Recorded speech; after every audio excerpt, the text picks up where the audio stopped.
Action, take one, episode 53 of the Ask Jay show. I am Ask Jay, and this is my daily blog or daily episodes as promised, answering 5 of your questions throughout social media, YouTube, Instagram, Twitter, Facebook, with the hashtag Ask Jay, and also giving you a motivational message every single day for 90 days straight. And we are in our 53rd day today. So I have 5 questions for you, but first I'm going to get into our motivational message of the day. And today we had our clothing drive in Baltimore, Maryland. Was very successful on the west side of Baltimore on Harlem Ave. My organization, YMC, Young Minds Can, we partner with New Hope Baptist Church and then a bunch of community activists to give back through clothing donations. So my motivational message of the day is to give and let your blessings come back to you, to serve, and to really try your best to empower others and make your life not just about you, but about other people. And so we get so caught up in money and our situations, and we don't really realize and really embrace the fact that people have it worse off than us. And so I understand what that's like, being as worst off probably as it gets through my life's journey and growing up in poverty. And so I do understand that even though we have our struggles, there is a lot of service and a lot of blessings that we still can be to other people who are less fortunate. So that's that. Take that and take that and embrace it from a real, I guess, like authentic standpoint. Like it's a holiday season, so we all are kind of in the mood of giving and being cheerful and all that. But I mean, really try to empower someone else less fortunate. Like whether it be leftover food here at the restaurant, whether it be clothes, whether it be buying somebody something, not in the sense of gifts, but in the sense of servitude. So that's that. First question from one of our Ask Jay faithfuls and one of a great supporter that we have who's doing wonderful things. Kimberly Navarro asked, you preach about building black wealth, supporting black businesses, and basically leading by example on all the above topics. However, I see you wearing a lot of Gucci, Burberry, and other European designers. I know that there are limited black high-end designers, but there are ones who are trying to push through like Kanye. Do you support / wear black fashion designers? If not, what is your take on wearing expensive European designers for a person who preaches so much about building black wealth and investing our money with our people? So yes, you will see me with a lot of high-end designers, European designers, but at the same time, honestly, a lot of the clothes and high-end fashion that I have is things that I've owned for years, or I would really say years, right? Or for a long time prior to me really becoming more socially aware, right? So, not saying I don't buy any European designers today, but I'm way more selective. I do understand the power of my dollar and my dollar being circulated and spent with my community. There aren't many black designers, and they're harder to get to. But even like Kanye or black clothing lines, most of them are partnered with European designers. So although there's a black face to it, they're still not the ones that's really making majority of the money. But nevertheless, I still will support. And I think the bigger part is not just so much. Go ahead, you go. Yeah, is that cheese? Please. So yeah, the bigger part is just not about us not wearing a certain brand. It's like there's so many things that I'd like to support that we just don't own. So my thing is not just about clothing wear designers or black businesses, but it's more about it's about how do we empower us to actually be true owners and true equity partners in all that we do, right? We all support the NBA, NFL. We own no equity in any of those. Although our athletes make decent money, even outstanding money, but we are like a 1% owners in any of the teams and 0% owners of the league. 0% ownership in any of those leagues. So it means it's a bigger picture of my whole point. To my message and leading by example, I'm trying to lead us into figuring out how do we establish equity within everything that we do outside of just clothes. So hopefully my message is getting through and I am truly leading by example. Although some things I have are purchased from designers outside of our community. So anyway, next question, Facebook, Isaiah Fisher asks, I never heard my last one.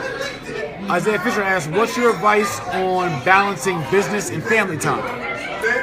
So I'm here with my family now, eating dinner. I'm still handling business, honoring my commitment through this episode and these programs. And I think one of the biggest things I did was I was very transparent with my family about my commitment to my purpose and my business, and trying to make them clear and understand that I have a larger purpose and that I'm not normal. I don't live a normal lifestyle and I don't have a normal purpose, so therefore I have to have abnormal habits, and I need them to have abnormal types of patience with me as I try to follow my calling. So it's just a sacrifice. It's a sacrifice that Martin made, that Malcolm made, that great presidents made, great Huey Newton, Fred Hampton, Assata Shakur, just many of our great leaders, activists, whatever. They made major sacrifices for the greater good, and their family, unfortunately, had to bear some of that sacrifice. And that's just is what it is. Without any sacrifice, freedom ain't free. Without sacrifice, there'll be no progress. So, and I try to be as understanding, as communicative and transparent with my family as possible, so they can understand where I stand, and I, hope for their support. And you have to make sacrifices on your own end to sneak in or fit in as much family time as possible. So you gotta be assertive and intentional about that. Also from FB, Jim Calhoun asked, would you ever reconsider doing reality TV? I know you said you had some opportunities on the table, but you wanted to serve your community. So yes, I would do reality TV, and I'm working on reality TV right now. It's just that for some reason, there's no minority or black economic empowerment shows, real estate flip shows, real estate investing shows, Susie Orman type shows. And you would think that someone would be genius enough to say, let's make the first one. Let's make the first economic empowerment show, the first real estate show with a featured, black person.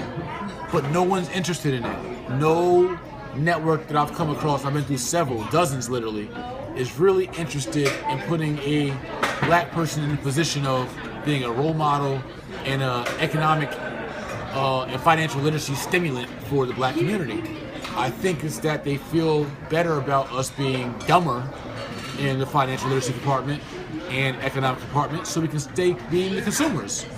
I just read some statistics this week that the average median wealth of a black household is $6,000, a little over $6,000. The average median wealth of a white household in America is $91,000. It's a huge disparity. And it's all due to the lack of our education as black people. We just don't know money well enough. We don't know economics, we don't know business, we don't know stocks, we don't know real estate. And so me having a show in which I teach us and empower us to the masses, I think would go against the grain of how the system is created. But maybe I'm wrong. Maybe I'm conspiracy theory, I don't know. So I'm great in front of the camera, I think so. I'm fluid in front of the camera.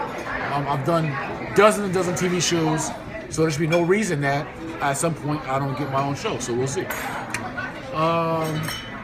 Twitter, Strictly Business asks, how much would one save up to start investing in real estate? So here's what everybody has to do, and I'm going to actually put this in my new book and in my new videos. So if you want to start investing in real estate or investing in anything, first thing, you do a daily budget.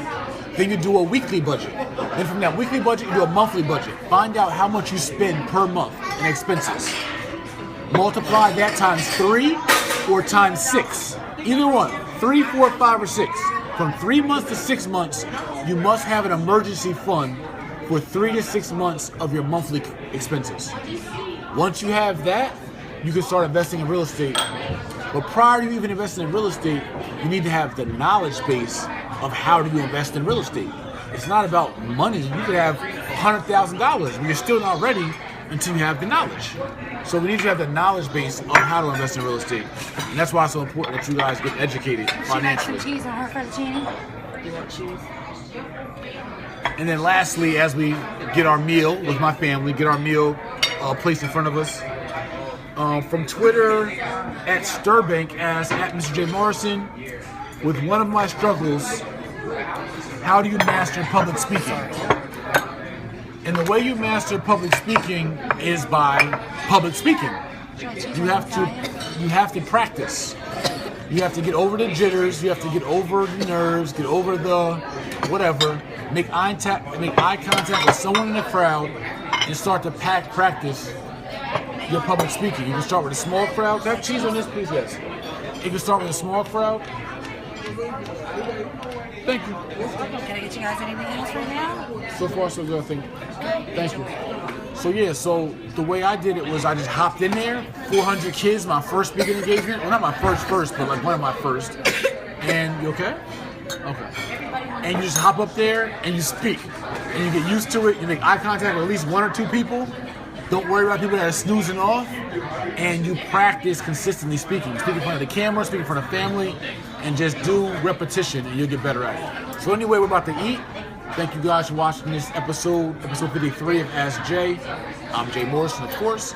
Make sure you like the video, make sure you subscribe to the channel, make sure you share the video, comment below, and I'll see you guys episode 54 tomorrow. 90-day commitment from me, no matter where I'm at, what I'm doing, late night, eating dinner, whatever. Loud laughs in the background. I just want to get you guys this message. Not about the quality right now, it's about the quantity, it's about the consistency, and about the discipline from me delivering this message to you all. So I hope you guys got something from this. See you guys tomorrow. Time to eat. Peace.